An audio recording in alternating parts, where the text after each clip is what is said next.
Hello there, and welcome back to the Net Report. Chris here. I'm joined with my co host Jacob, and today we're here to talk about the conference championship games. We're going to start with the AFC championship game right away since that was the more hyped up matchup. The Chiefs beat the Ravens 17 to 10, and this was just a game that it really felt like the Ravens blew this game. Just being straight up honest with you. The Chiefs went out to an early lead, ended up leading at the half 17 to 7, and it's not that they really dominated per se, especially in the second half. It really felt like the Ravens just threw away multiple opportunities. We of course had the Zay Flowers fumble, we had the Lamar Jackson interception into triple coverage, and it was overall just disappointing to see from the Ravens because honestly, looking at the Chiefs, they played very conservative in the second half of the game because they could afford to. The Ravens kept shooting themselves in the foot, and unfortunately, this Ravens team was not able to capitalize, and the Chiefs end up advancing to the Super Bowl. Yeah, just a very overall undisciplined game. As much as we'll say the Chiefs won this game, the Ravens lost this game. 8 penalties for 95 yards. That's a lot. This is an AFC championship game. You cannot give up 100 yards to any one faction, let alone penalties alone. The Chiefs got 3 first downs off those penalties, and a lot of them were personal foul penalties, whether that was just the Kyle Van Noy just being the last man standing as far as the fighting, or just jumping off sides. I want to say it was Roquan Smith just jumped off sides and just straight up tackled the dude before the play even started. It was just very uncharacteristic for a John Harbaugh team, and they lost this game. And when you lose the turnover battle 3-0, you're gonna lose the game. And it wasn't like the Chiefs came out here and lit the world on fire. They didn't score in the second half. 17 points is all they scored all in the first half. And that's not even to discredit the Chiefs. They played great defensively, but the Ravens just didn't capitalize. And they lost this game straight up. Yeah, and that's one thing, too. The Chiefs obviously didn't score in the second half. In the first half, they looked incredible. I will give them that. In the first half, Patrick Mahomes was absolutely dotting up the field. Travis Kelce was insane. He seemed to be open at every single turn. I know last week during our predictions, we had mentioned we expected the linebacking core to kind of not neutralize Kelce, but at least slow him down. Not the case at all. He was incredible. He had 11 receptions for 116 yards and a touchdown. That was really the game, at least for the first half. I mean, they had no plan to stop Kelce. They could not stop him. I mean, you still had Rashee Rice mixed in there. He had 8 receptions for 46 yards. And through the first half, they really imposed their will on that Ravens defense. But like we said, the second half was a lot of conservative play calls, a lot of runs with Isaiah Pacheco. And the Ravens had a few opportunities to really score and cut this game close. And unfortunately, you had the Zay Flowers fumble on that same drive. You had the taunting penalty after the big play, which really hurt them as well. And like you mentioned, it really felt like the Ravens let this game get away from them. They did. I will speak to the taunting penalty. I thought it was a little much. Before that penalty, we kind of watched Travis Kelce, if we want to go and say taunting, taunt for the entire game. Not that I thought anything Kelce was doing was penalty worthy, but it's the same thing that Zay Flowers did. So not that I'm going to draw a narrative, but once again, it seems like the refs tend to help the Chiefs out or calls that are in their favor. It was just very annoying to see the game not called fairly in that regard. I said it last week. If the Ravens were going to be able to rush 30 plus times, they were going to win this game. It Not did the case. 16 times.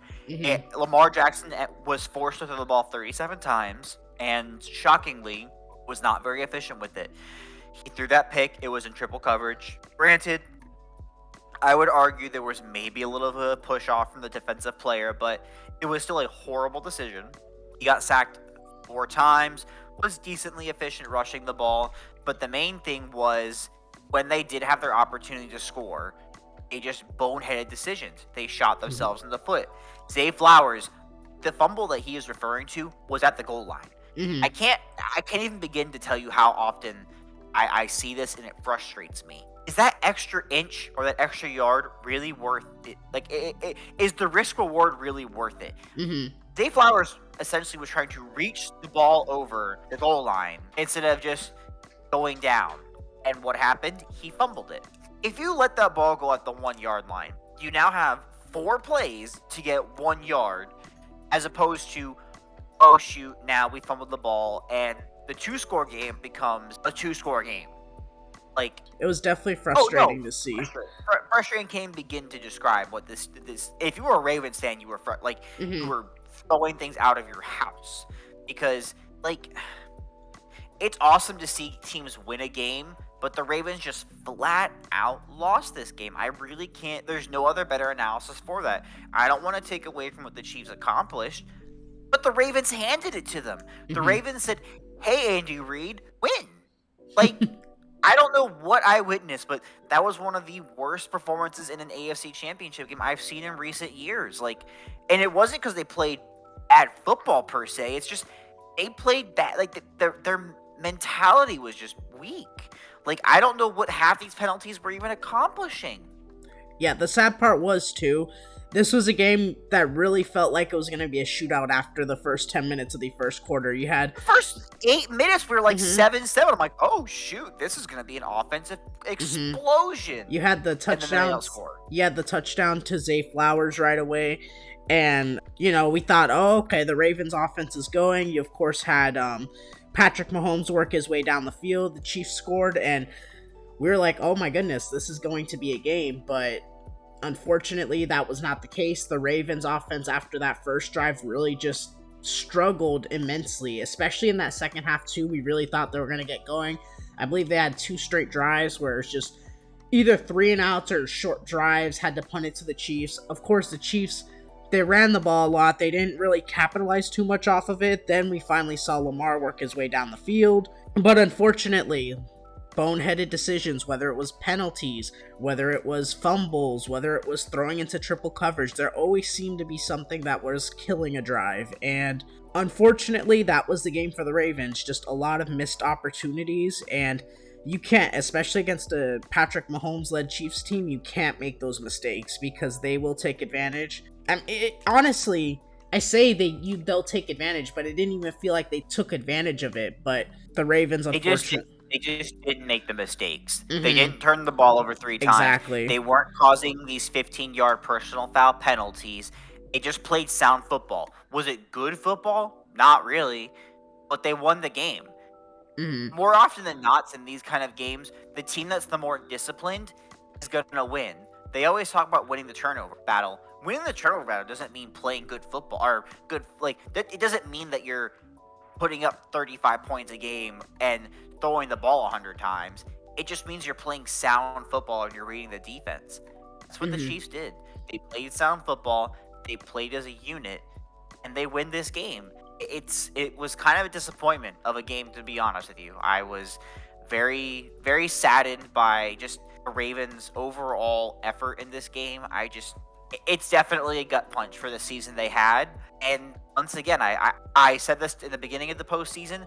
I corrected myself last week, but I mean, Lamar, man, like, you don't get to go to the Super Bowl every year. Like, you gotta take advantage at some point. That was one of their best opportunities, and it definitely felt like it was wasted. Definitely a gut punch to Ravens fans, like you said. But shout out to the Chiefs. They're headed to the Super Bowl once again, and Mahomes is looking...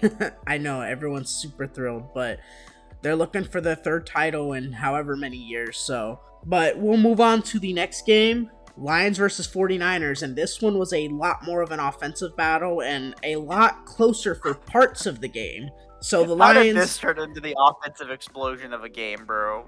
Hey, it's like we said last week. If the Lions made this into a shootout, they had a chance. But unfortunately for the Lions, they ended up losing 34-31. And this was one heck of a game. The Lions go out to a 24-7 lead in the half. And it really felt like they were going to run away with it. But the 49ers come storming back. And it really just came down to a lot of questionable play calls. We all know the Detroit Lions have been one of the most aggressive teams under Dan Campbell. They go for it on 4th down almost every time. And that really came back to bite them this time around. There were 2 instances where they could have taken the field goal for 3 points. And they, of course, went for it on fourth down, failed both times, and that ended up looming large towards the end. And they end up losing by 3 points. Unfortunate end for the Lions season, but the 49ers were great in the second half. I mean, completely turning things around. Brock Purdy looked great. I mean, they were able to run the ball with McCaffrey. McCaffrey had 2 touchdowns. Not to hate on the 49ers, but it really felt like the Lions let this get away from them instead of playing it a little safe. They could have gone up 3 scores after that first field goal they ended up not kicking and going for, and really that's been the big talk about everything, just Dan Campbell's philosophy and whether it kind of blew up in his face. Yeah, what I'll say is let's just completely throw the first half out of this game. The Lions had the lead that they had. The Niners looked, again, like I was harping on them weeks past, just a completely dazed, lost unit. They just weren't together offensively. They weren't together defensively. Second half starts. What happens? The Niners go all the way down the field and get held to a field goal. Still a 2-score game. What do the Lions do? Go all the way down the field. 4th and 2, go for it. Not a great play call. Turn it over on downs. Okay, I get it. Dan Campbell, risky guy. I don't hate the play call. I don't love it. Go up 3 scores is huge in a game like this. I don't hate it, though. That's followed up by the Niners going all the way down the field in only a minute 41, really. Scoring a touchdown just like that. Now it's a 1-score game. Lions come out, fumble immediately. Niners go all the way down the 24 yards they need to, tie the game. Lions, 3 and out. Niners go all the way down the field, 3 points, now they're up. People will say this was the pivotal part of the game, the Lions going down and not kicking the field goal to tie the game. But they only... Let's think about this for a second. The entire second half, they had 5 possessions. They turned it over 3 of those 5 possessions. That's a big deal. Yep. Granted, 2 of those 3 are turnover on downs and a 3 and out. It controlled 0 parts of that second half, in the sense that they had no control over the game. They should have. Exactly. At minimum, they left 6 points on the field. And like I said before, in that particular situation where they're up 14 and could have gone for the field goal, I don't hate it. In a vacuum, though, when I just look at the entire game, it's pretty damn crucial. Like, going up 3 scores and to me that's the more egregious call, at least the first field goal. I understand the second one a little bit more, even though like they had already failed once. Being able to go up 3 scores would have been huge. Of course, you can't predict the Jahmyr Gibbs fumble, and that's really where everything turned, because if that fumble doesn't happen, the Lions are at least able to probably control some sort of time of possession. The game ends up... Who knows if they score on that drive, but even if they don't, the momentum's not shifted so much, and just, it was all downhill from there. But they didn't stop the Niners from scoring once in the second half. Didn't stop them once. Outside of their last drive where they just kneeled the ball 4 times, they did not stop the Niners from scoring the ball one single time on possession. Yeah, and that's kind of been the story of the 49ers these playoffs. I mean, bad starts, but ultimately this team has been able to come together and, despite the deficits, be able to come together and end up winning these games, which, I mean, is huge, but are they going to be able to do that against the Chiefs in the Super Bowl? I don't know. That's a very tough ask. It's one thing to do it against the Packers and the Lions, but the Chiefs are a different animal. I agree. And there's a lot of talk around the town about like what a performance it was by Brock Purdy. I wasn't particularly overly impressed by his performance in this game. I agree that he helped lead this team to a very successful second half, but I would argue it's more of a system and just his playmakers that helped him win that second half. I don't think anything he did was particularly overly exceptional compared to everyone else. It was just a good team win. Like, they came out of the second half, the Niners did, and just said, hey, what the hell are we doing? We're easily the best team in this game. And they whipped themselves into shape. And like the Ravens, the Lions kind of let this one slip away. That's where the inexperience will come to bite you in the ass. What I think a lot of coaches don't I think Dan Campbell did and didn't realize this. He realized that, hey, getting to the Super Bowl is a once-in-a-lifetime chance.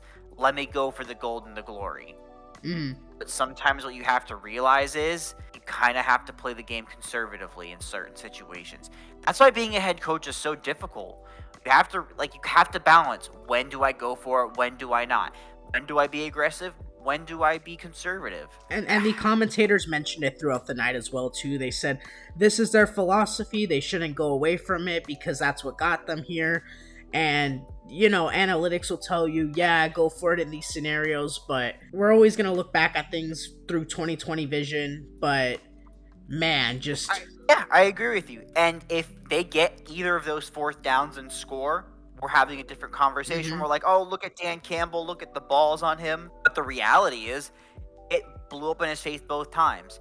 Now, you could also argue this philosophy got him to the NFC Championship game. But the reality is, we don't give trophies or recognition for making it to a championship game. His philosophy did get him here, yes. And I agree with you in the sense that, hey, it got you here.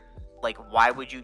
don't break it if it's been working. Like, if it ain't broke, don't fix it. But sometimes these things are not sustainable. And this is one of those times that we saw. Mm-hmm. But overall, shout out to the 49ers. They're headed to the Super Bowl to face the Kansas City Chiefs. And that's going to be one hell of a game, despite what many people probably aren't looking forward towards it. But I can guarantee you this time, Richard Sherman won't get absolutely mossed by Tyreek Hill. Book it. That was our recap for the NFC and AFC championship games for the NFL. We will look forward to seeing you when we give you our predictions for the San Francisco 49ers and the Kansas City Chiefs when they play in the Super Bowl in Las Vegas this year.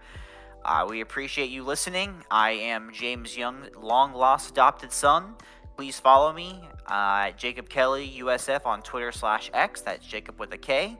And please follow my cohort, Christopher Rodriguez. You can find me on Twitter/X at C_Rod223. Thank you for tuning in, and let us know who you have winning in the Super Bowl. Hit that like and subscribe button, and thank you for tuning in.